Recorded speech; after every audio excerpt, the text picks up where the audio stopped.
Assalamualaikum warahmatullahi wabarakatuh.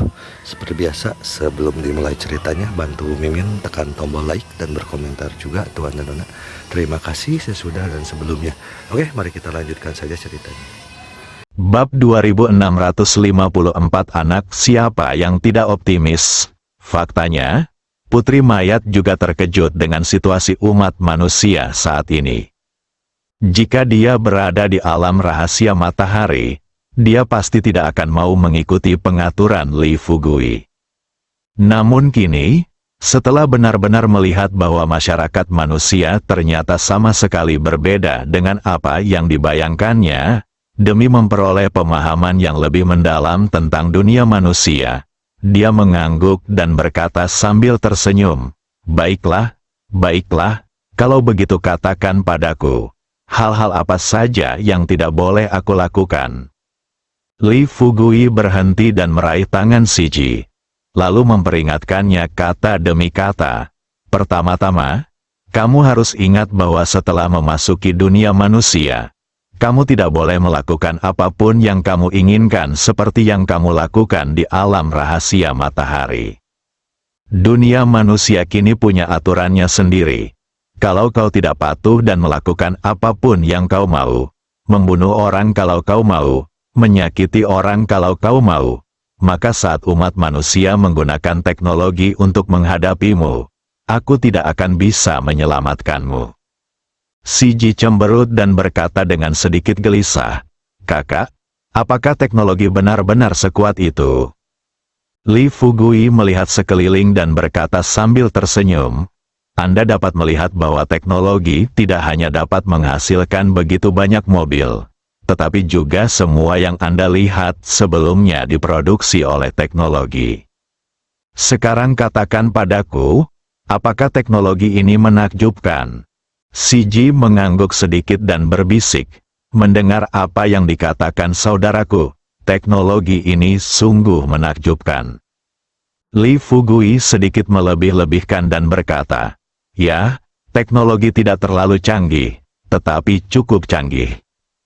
Bahkan saya harus memberikan sedikit muka di hadapan teknologi." Siji berpikir sejenak lalu mengangguk dan berkata, "Baiklah, saudaraku. Aku akan mendengarkanmu dalam hal ini. Aku tidak ingin menjadi musuh teknologi." Li Fugui akhirnya merasa lega. Sebelum datang ke masyarakat manusia, dia khawatir tidak akan mampu mengendalikan Ratu Mayat.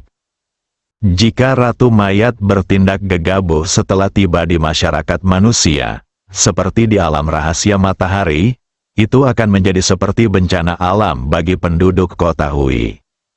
Tapi sekarang, saya tidak menyangka kalau saya bisa menggunakan teknologi untuk menakuti Ratu Mayat. Asalkan Putri Mayat tidak bertindak gegabah, maka dia dapat memastikan bahwa warga kota Hui tidak akan menghadapi bencana besar. Memikirkan hal ini, Li Fugui menunjukkan senyum lega di wajahnya. Dia berkata terus terang, "Baiklah, kalau begitu dengarkan aku dan beritahu kamu aturan kedua. Aturan kedua adalah setelah kamu datang ke masyarakat manusia, kamu harus belajar mengendalikan amarahmu. Selain itu, jika kamu menemui sesuatu yang tidak kamu mengerti, kamu dapat bertanya kepadaku, tetapi jangan bertanya kepada orang lain. Selain itu, jangan berlarian kemana-mana, mengerti?" Siji berkata, "Saudaraku, jangan khawatir tentang ini. Aku pasti akan mendengarkanmu dan tidak akan pernah berkeliaran. Dunia manusia sudah menjadi seperti ini sekarang. Bagaimana jika aku berkeliaran dan tersesat?"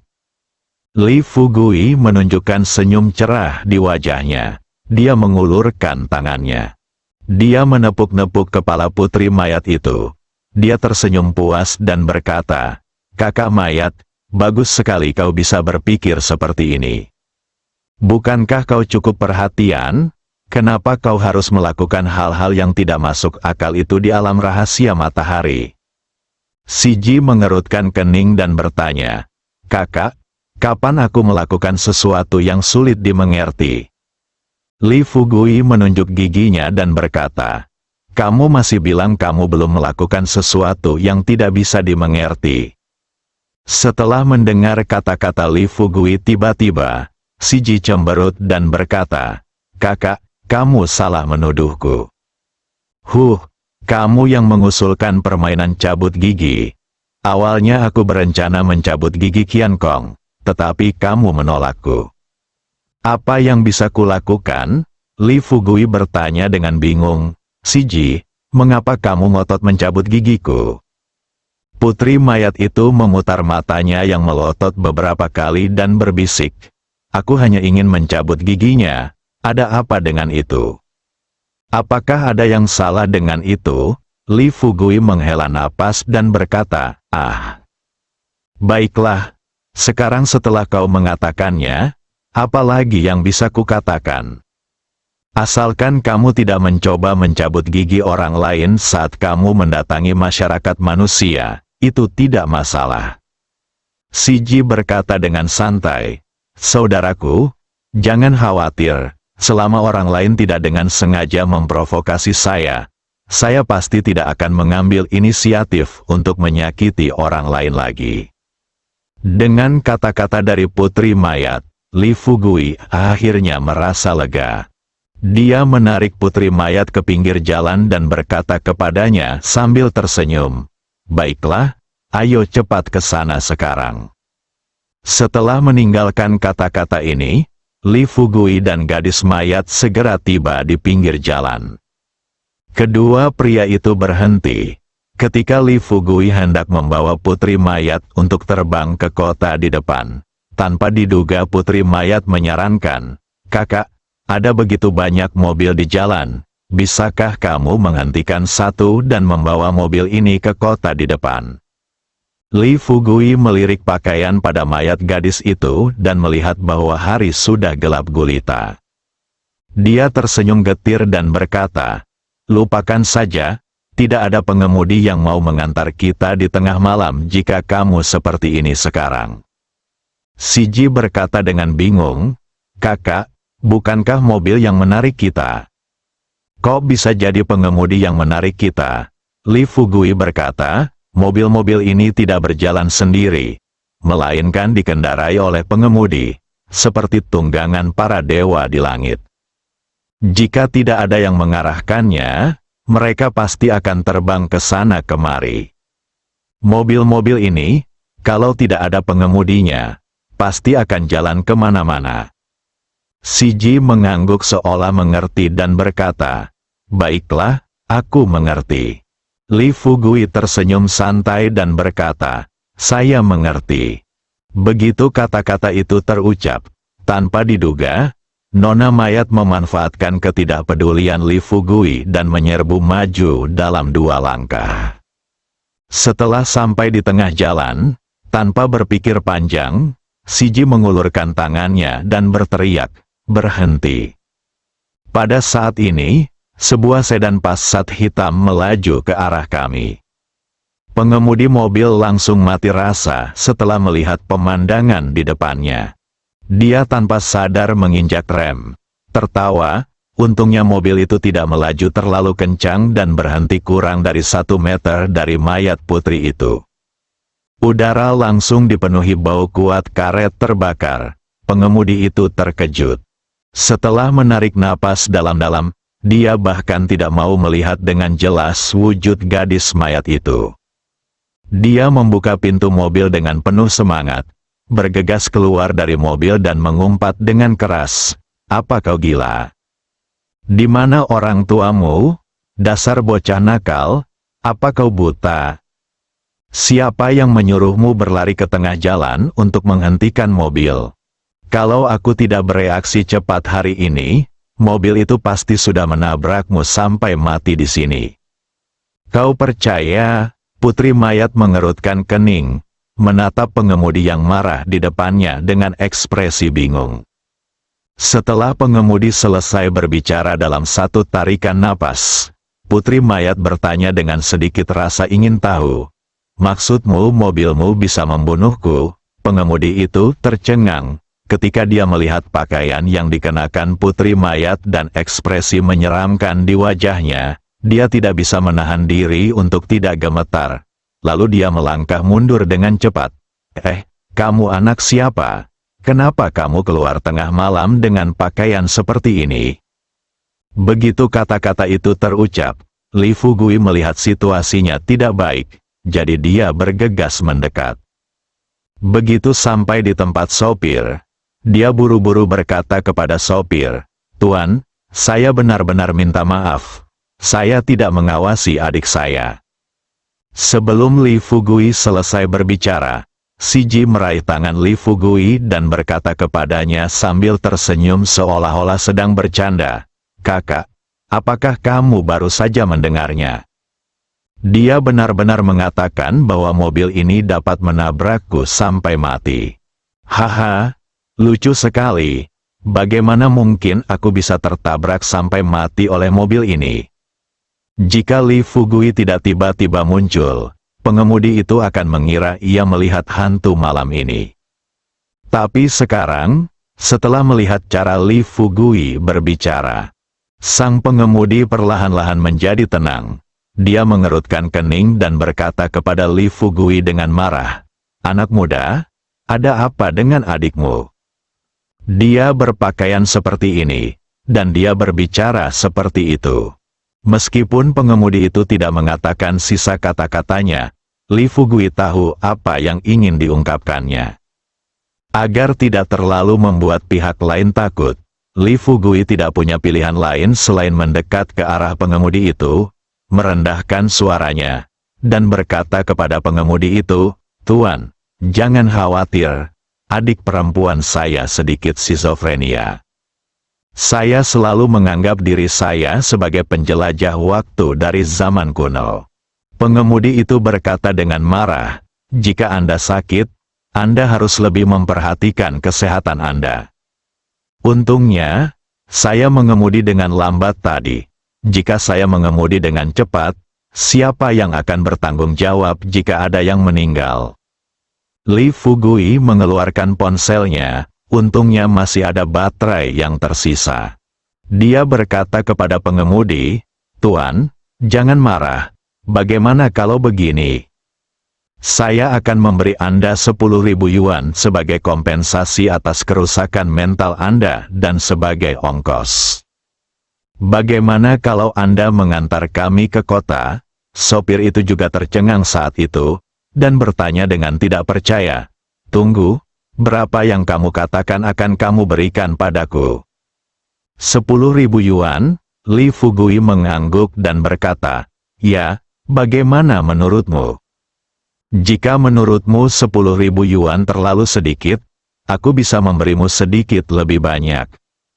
Sopir itu melambaikan tangannya dan berkata, "Haha, tidak, 10.000 yuan lebih dari cukup." Setelah mengatakan ini, pengemudi itu dengan senang hati mengeluarkan ponselnya dan membuka kode pembayaran. Siji mendekat lagi, menatap Li Fugui dan kusirnya dengan rasa ingin tahu saat mereka melakukan sesuatu yang aneh. Dia tidak dapat menahan diri untuk bertanya, "Kakak, apa yang sedang kamu lakukan? Apa ini? Mengapa aku belum pernah melihatnya sebelumnya?" Sang sopir melirik mayat gadis itu, dan baru saat itulah ia yakin bahwa gadis di depannya memang sakit. Dan tampaknya penyakitnya tidak ringan.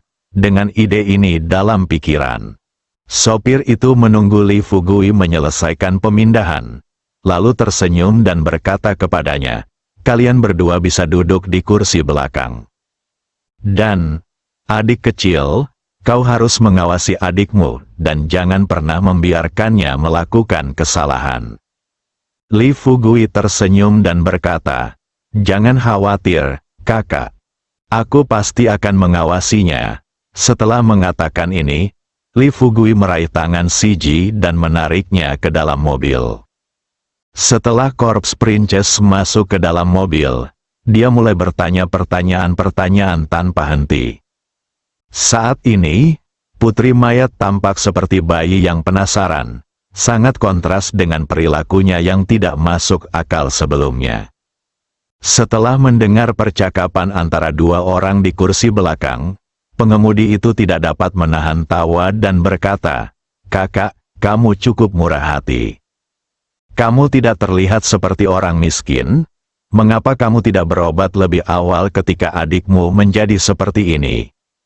Li Fugui tersenyum santai dan berkata, "Bukankah kita sedang mencoba mencari cara untuk mengobatinya?" Si Ji mengerutkan kening dan bertanya kepada Li Fugui dengan sedikit rasa ingin tahu, "Saudaraku, apakah aku sakit?" "Mengapa aku merasa tidak sakit?" Li Fugui berkata terus terang, "Jangan khawatir, kamu pasti tidak sakit." Sang sopir pun ikut tertawa terbahak-bahak. "Adik kecil, kamu tidak sakit, saya hanya bercanda saja." Si Ji tiba-tiba mengerutkan kening, dan senyuman di wajahnya benar-benar lenyap tanpa jejak. Dia menatap pengemudi yang berbicara di depannya dan bertanya dengan dingin, "Apa yang baru saja kamu teriakkan padaku?" Pengemudi belum menyadari bahayanya. Dia tersenyum dan berkata dengan santai, "Aku memanggilmu adik perempuan." Setelah melihat perubahan ekspresi di wajah Si Ji, Li Fugui buru-buru berkata, "Kakak Si Ji, tenanglah. Jangan lupa apa yang baru saja aku katakan." Sang putri mayat mengepalkan tangannya dan roh jahat dalam tubuhnya mulai bangkit. Dahinya dipenuhi garis-garis hitam. Lalu dia berkata dengan suara lantang, "Kakak, kau boleh memanggilku kakak, tetapi dia harus memanggilku yang mulia." Demi mencegah sopir itu dibunuh oleh gadis mayat itu, Li Fugui hanya bisa berkata kepada sopir itu dengan wajah getir, "Tuan, kumohon." Meskipun sang pengemudi tidak mengetahui identitas asli dari putri mayat, namun jauh di dalam hatinya ia sudah menyimpan rasa takut terhadapnya. Melihat ekspresi wajah Si Ji melalui kaca spion, dan ekspresi gelisah Li Fugui, pengemudi itu buru-buru berkata, "Baiklah, saya akan memanggil Anda yang mulia." "Apakah tidak apa-apa memanggil Anda yang mulia? Yang mulia, saya salah. Maafkan saya, yang mulia."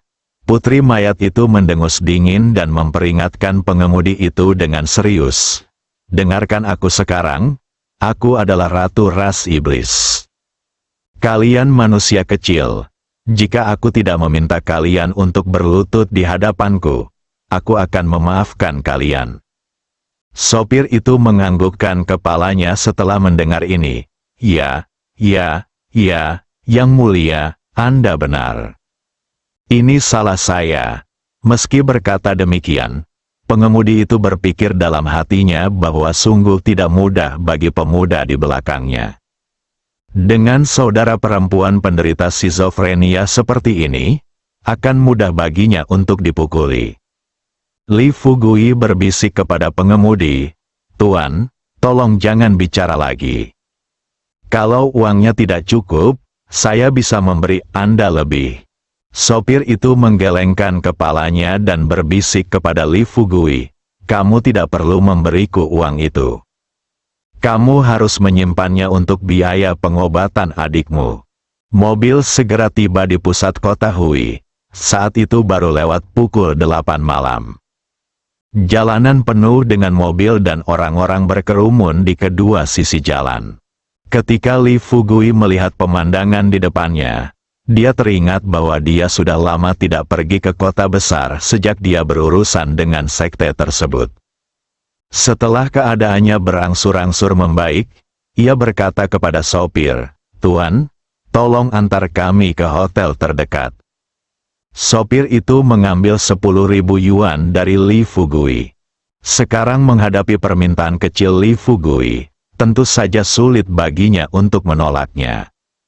Setelah menyetujui dengan mudah, sopir itu tersenyum dan berkata, "Baiklah, ada hotel bagus di depan sana.